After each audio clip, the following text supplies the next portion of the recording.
The entire food system contributes about a third of total greenhouse gas emissions. Production of meat is a large portion of that total, but understandably, it may be hard to get the entire population to stop eating meat. So, to address this problem, the future of food could come out of a lab.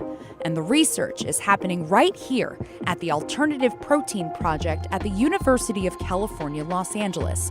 Here in the ROAT lab, graduate student researcher Stephanie Kavetsky is working on improving food sustainability through alternative proteins. The idea is to make delicious products. We can make them more sustainable. We can avoid the ethical concerns with traditional farming or factory farming, I have to clarify. And we can also make it more nutritious too and more available to populations that are in need. Rather than making alternative proteins out of plants, this lab is creating cultured meat, using animal cells to create classic cuts of meat that people are used to eating. Stephanie's focus is on layering muscle and fat to make a marbled steak. Our process to make marble cultured meat is under a patent application, and so there's potential for companies to potentially license that so that they can use it in their company. The research is more than work to Stephanie, but a passion project. She became vegetarian in elementary school after learning about factory farming, a type of industrialized farming where large numbers of animals are confined to small spaces. Cultivated meat could prove beneficial not only for animal welfare, but to drastically reduce greenhouse gas emissions and achieve global climate, health, and biodiversity goals. Michael Obersteiner is the director of the Environmental Change Institute at the University of Oxford and visited the University of Southern California's Climate Solutions Conference to talk about the future of food. 70% of water abstracted is actually for agricultural purposes. What ways can this area decarbonize fast enough to hit the targets that we need to hit in order to meet our emissions goals?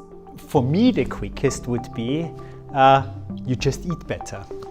Better for yourself and better for the planet. And this typically involves eating less meat, because the meat sector is the one that uses most land and therefore knocks down most forests indirectly. Studies suggest that cultivated meat could reduce land use by 90% compared to conventional beef and reduce greenhouse gas emissions by 92% if produced by renewable energy. But Impossible Foods founder Pat Brown says the solution to a sustainable food future is replacing animals entirely in the global food system. So develop the full set of know-how and tools to be able to make the best meat, fish, and dairy foods in the world way more sustainably directly from plant ingredients. Impossible Foods makes meat from plants and believes this method is the way to cut our carbon footprint and feed a rising population for generations to come. But meat production is projected to nearly double by 2050 to meet that growing demand.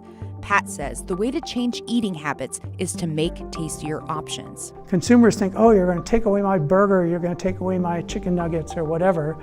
No, that's not going to happen because it doesn't work that way. I mean, that's not going to drive the change. You'll have a better burger and a better chicken nugget and those foods that you love, but they'll be made a much better way that's much less destructive, and we're not going to need this insanely destructive technology, animal agriculture, to give you what you need. And they'll be more affordable. In 2022, the plant-based meat and seafood retail industry generated over $6 billion in global sales. The entire alternative protein industry is still in its early stages, but once scaled, it could lessen pressure on the planet and mitigate climate change, reducing emissions, requiring far less land, and feeding more people with fewer resources. And while cultured meat has promise, its total sustainability is still up for question. As researchers, we need to keep that in mind so that as we're developing these protocols and these approaches, that we're developing sustainable practices. But to tackle the climate crisis, innovations for alternative proteins could be the solution for the future of food and agriculture around the world. Thanks for watching our YouTube channel. For more stories in your community, click the subscribe button here. You can also download the Spectrum News app or watch us on TV for the latest information, balanced coverage, weather updates every 10 minutes, and more. We'll see you then.